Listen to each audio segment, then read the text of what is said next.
Part 1. Captivating. Introduction and setting the scene.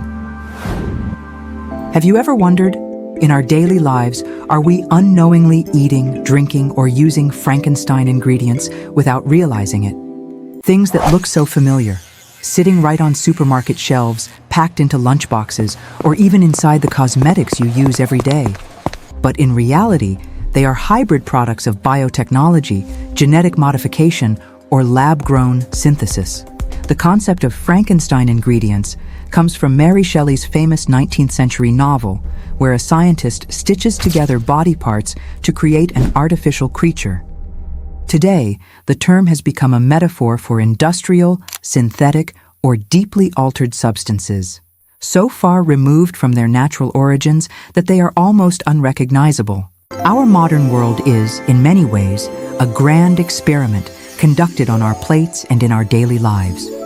From sparkling sodas to brightly colored cereal boxes, and even to fake meat grown in laboratories, everything carries traces of engineered science. Some of these innovations bring benefits, higher yields, lower costs, but others stir fierce debate. Are we trading away our health and culinary traditions for the sake of convenience? Imagine this. You open your fridge and see a carton of milk, but hidden inside are enzymes created by genetically modified bacteria. You pick up a strawberry-flavored candy, expecting real fruit essence, but it's actually a cocktail of dozens of chemical compounds. Even the plant-based burger you believe to be green and healthy might just be a carefully designed product of synthetic DNA. This is the world of Frankenstein ingredients, where the line between natural and artificial grows increasingly blurred. And if we look back at history, from the first moments humans began playing with genes and chemical formulas, we'll discover a story that is both fascinating and unsettling. In the next part, we will uncover who are the key figures and foundational elements behind this revolution. Who are the modern Frankensteins shaping the ingredients that quietly infiltrate our everyday lives? Part 2. Key figures and foundational elements. To understand why Frankenstein ingredients emerged and gradually dominated our daily lives, we must trace history back to the pioneers and turning points that laid their foundation. It was no coincidence that, starting from the early 20th century, food science and biotechnology began to infiltrate our kitchens and eating habits. One of the pioneers was Louis Pasteur, the father of microbiology. He proved that microorganisms could be controlled to produce safe wine, beer, and cheese. From this discovery, the concept of humans controlling microbes was born. Around the same time, Gregor Mendel, with his pea plant experiments, established the legacy of genetics, laying the groundwork for genetic modification. In the 20th century, Fritz Haber and Carl Bosch transformed global agriculture with the Haber-Bosch process, which created synthetic nitrogen fertilizer from air. It was an industrial miracle that helped feed billions. Yet this also marked the beginning of humanity's dependence on agricultural chemicals and food products that were no longer truly natural. Meanwhile, in the US and Europe, food industries saw the rise of giants like Nestlé, Coca-Cola, and Monsanto. These companies didn't just sell products, they redefined what food meant. Refined sugar, synthetic flavors, artificial colors, all were marketed as essential to modern life.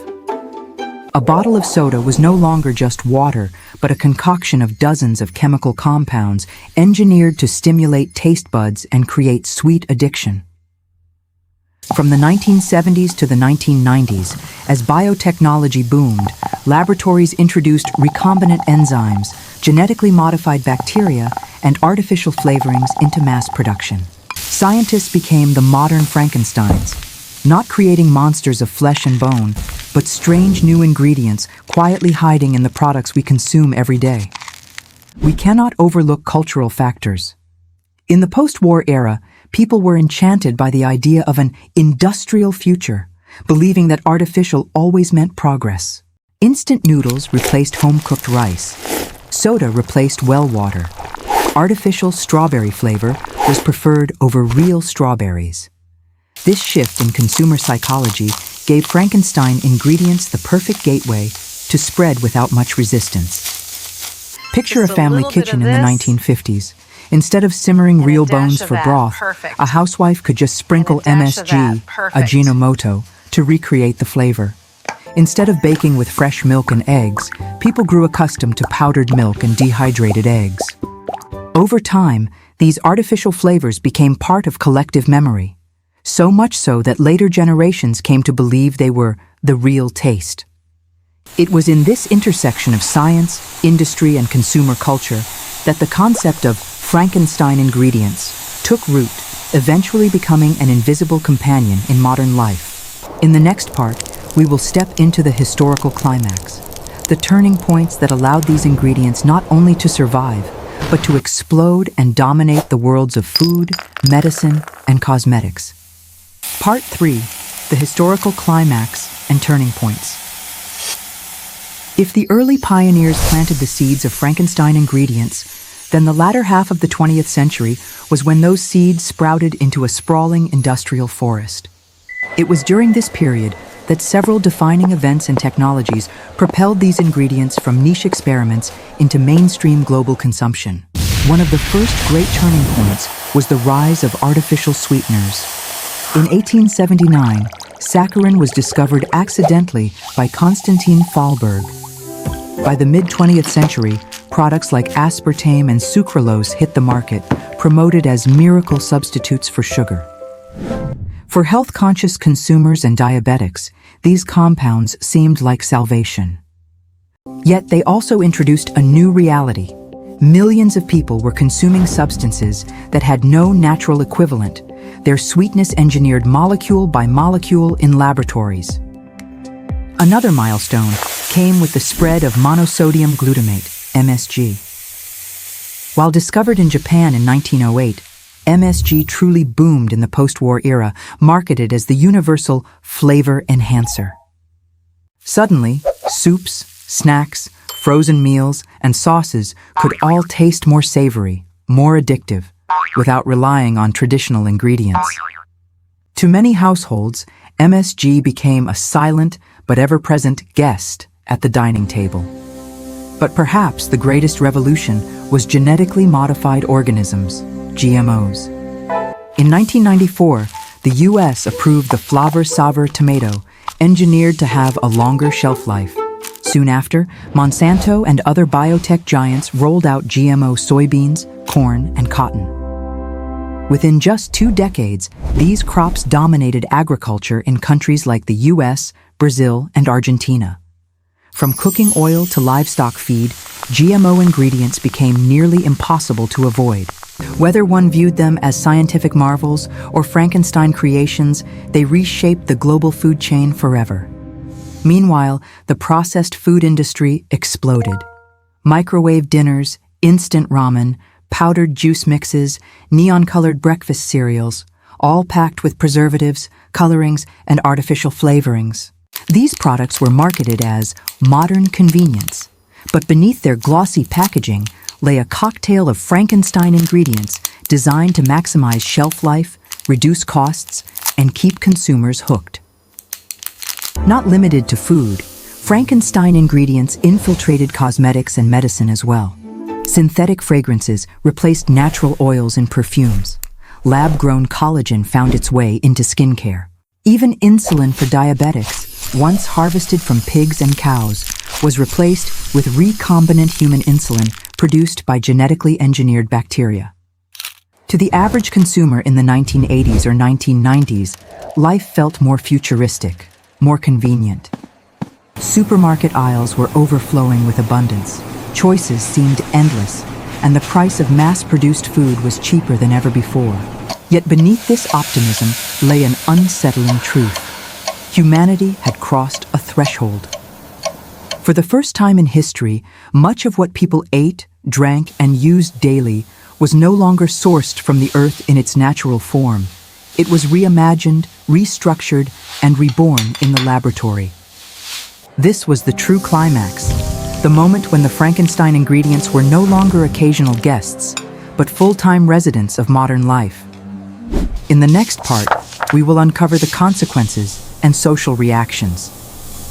How did societies respond when they realized their diets and daily products were increasingly artificial? Were these ingredients embraced, resisted, or feared? Part 4. Consequences and social reactions. The arrival of Frankenstein ingredients brought both wonder and unease. On one hand, they symbolized progress. Food was cheaper, longer lasting, and widely available. On the other hand, suspicions began to stir. What exactly were people putting into their bodies, and what might be the hidden costs? In the 1960s and 1970s, health advocates and scientists started questioning the safety of artificial additives. Colorings like red number 2 and yellow number 5 came under scrutiny for potential links to hyperactivity in children or even carcinogenic effects. Preservatives such as BHA and BHT, once hailed as breakthroughs, became subjects of heated debates. Governments began to step in, requiring ingredient labels on packaged foods. Yet the scientific jargon was often so complex that consumers couldn't decipher what they were really eating. The introduction of GMOs in the 1990s sparked an even fiercer cultural divide. In the United States, they were quickly adopted with little resistance. The average shopper might not even realize their cornflakes or soy sauce contained genetically engineered ingredients. But in Europe, widespread protests erupted. Farmers marched, activists burned GMO test fields, and consumers demanded GMO-free labels. Here, the Frankenstein metaphor truly took hold. Biotech crops were cast as unnatural creations, threatening not just health, but also traditional farming and biodiversity. Meanwhile, public trust in corporations began to fray. Scandals such as the aspartame controversy, the rise of obesity linked to sugary processed foods, and revelations about aggressive marketing tactics by soda and snack companies fueled skepticism. Could the very ingredients marketed as safe and modern actually be contributing to chronic diseases like diabetes, heart problems, and cancer? At the same time, a counter-movement grew. The organic food movement of the late 20th and early 21st centuries was, in many ways, a direct reaction to Frankenstein ingredients. Consumers sought reassurance in products labeled organic, non-GMO, all-natural. Farmers' markets re-emerged as spaces of trust where buyers could look growers in the eye. Clean eating became both a lifestyle and a rebellion against processed food culture. And yet, the paradox remained. While some consumers turned back to natural products, the vast majority of the global population depended on processed, engineered ingredients to sustain daily life. Fast food chains thrived. Supermarkets expanded. Developing nations adopted Western-style processed diets, leading to both growth in food access and rising health problems. Social reactions were not purely negative. In medicine, many Frankenstein ingredients were embraced as life-saving innovations. Recombinant insulin, synthetic vitamins, and bioengineered vaccines proved essential. Cosmetics, too, though often critiqued, delivered results consumers desired, making synthetic compounds nearly impossible to avoid. This duality, the fear of the artificial alongside its undeniable utility, defined the social response. Frankenstein ingredients were at once villains and heroes, depending on context. And through this tension, humanity entered a new stage of negotiation with science. How much are we willing to trade authenticity for efficiency, nature for innovation? In the next part, we will explore the lessons, legacies, and lasting values. What has the era of Frankenstein ingredients taught us? And what remnants of this legacy still shape our present food and culture? Part 5. Lessons, Legacies, and Lasting Values. Looking back, the story of Frankenstein ingredients is not simply one of fear or fascination. It is also a mirror reflecting the deeper struggles of modern civilization, our hunger for progress, our impatience with nature's pace, and our tendency to trust technology while questioning its costs only after the fact. The first lesson is clear.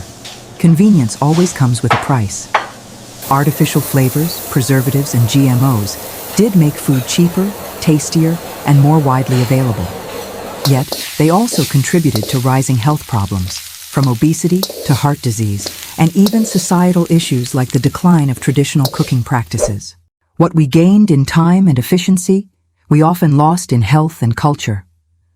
The second lesson is about trust and transparency. For decades, corporations and governments assured the public that Frankenstein ingredients were safe, sometimes without long-term data. This created a culture of suspicion where consumers felt misled. Out of this mistrust grew the organic food movement, clean label demands, and the insistence on ingredient transparency.